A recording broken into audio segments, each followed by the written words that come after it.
All right, so today I read Next Luna by Beth Smith. It was interesting. This book had barely any dialogue. And I ain't gonna lie, some of my funnest books got the best dialogue, but this book had no dialogue. It had the least bit amount of dialogue. It just told the story through different points of views. Told the story through different points of view. So as you know, as a writer, it's your world, it's your universe. You create it the way you want it, and this is how they decided to create. Who are you to say, right? You ain't the writer. So this, since it's just a story, there's a story. The end didn't make a lot of sense. The end would have you thinking it was gonna be something else. I am driving. The end didn't make no sense.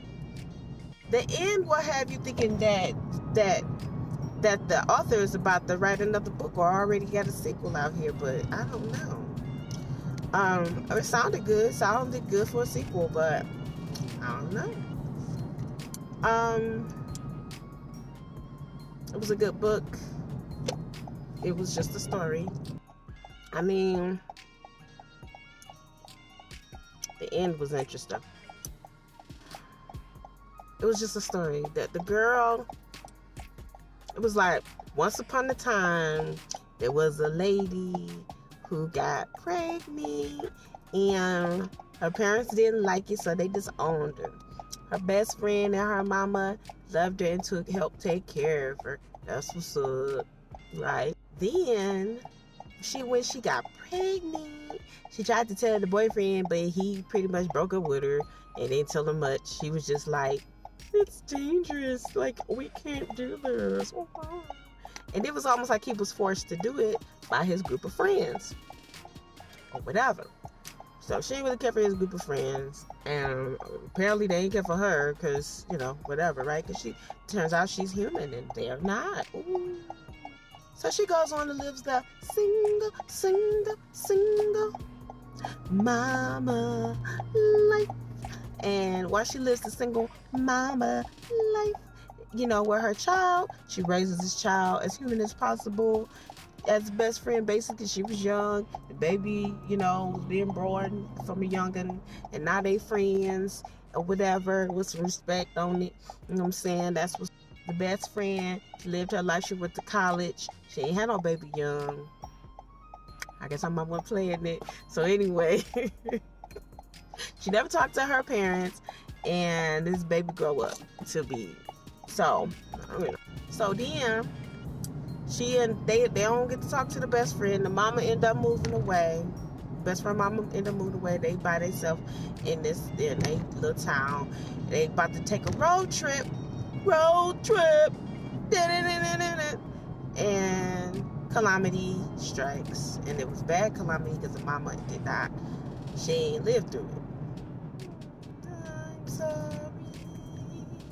With the daughter, she fought through it or whatever because they was trying her. And then it turned out the daddy she was looking for or whatever ended up showing up to save the day. Here I come to save the day. As he go, save the day like Mighty Mouse. Save the day like Mighty Mouse. Turned out she's gonna be mates with the next Alpha line. Hence is why we say the next Luna. Now this next Luna seemed to be going through a lot, and when I say baby they ain't had no dialogue, they ain't had no dialogue. It wasn't like I was going through a lot going and they used the computer generated narrator, which at this point was Apple Mother Pro, because they ain't really had no dialogue, so who cared? So this girl kept getting targeted. We finally kill him, get through whoever was working for the antagonizer. She almost lost her virtue a few times through the story, but you'll have to read it for yourself. It's an easy, quick read. It's like 33 We Hear chapters. It's cool. It's totally okay. You know what I mean? So anyway, We get through that. Finally finishes school. Her grandparents tried to put up a little ruckus, but they weren't for crap. You know what I mean? They just wanted some control for nothing. I don't even understand it. But, that's what some people do. You know what I'm saying? But she got all close and stuff. She shifted. She, her and the Alpha Tree, You know what I'm saying? They got together and it was all good, but they had no dialogue. So like the most minimal dialogue ever in this story. I ain't bad at it. But then sometimes it's like, dang, ain't no damn dialogue. It was cool. Like, it was just, wasn't nothing hot and Stevie. It was cut and dry. This happened, that happened, this happened, that. This what they thought. This what they have said. Then when the girl was in there and go coma for 6 months, you didn't even know that. That's how they know it. If she was in a coma for that long, though, like, she had saw her mama. We just didn't get that much. I was like, dang. You know what I'm saying? As you went through, when she opened up her eyes and with the intubation tube and all that, and I was just like, she must have been under for a long ass time.